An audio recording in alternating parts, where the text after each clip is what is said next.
রাষ্ট্রের সংস্কার না হলে ফিরবে স্বৈরাচার। শঙ্কা অধ্যাপক ইউনূসের গণহত্যার বিচার বন্ধ করবে দমন পীড়ন।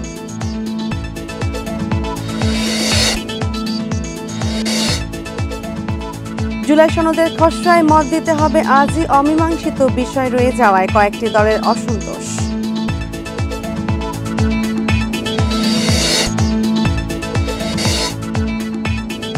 অবৈধভাবে সাগর পথে ইউরোপ যাওয়ার শীর্ষে বাংলাদেশ শ্রম অভিবাসনের নামে মানব পাচার ঠেকানোর আহ্বান।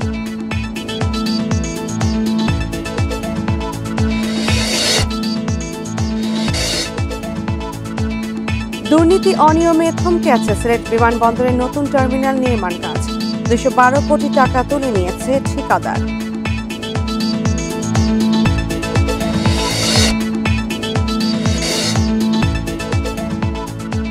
চাঁপাইনবাবগঞ্জে পদ্মার ভাঙনে ঝুঁকিতে সীমান্ত এলাকা, বিলীন হতে পারে নোম্যান্সল্যান্ড ও বিজিপি ক্যাম্পও।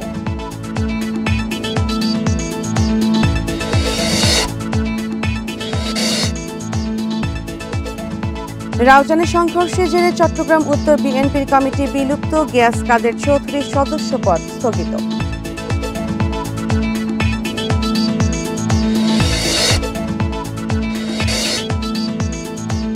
গাজায় প্রাণহানি ছাড়ালো ৬০,০০০ সংখ্যা বন্ধ না হলে সেপ্টেম্বরে ফিলিস্তিনিকে স্বাধীন রাষ্ট্রের স্বীকৃতি দিতে পারে যুক্তরাষ্ট্র।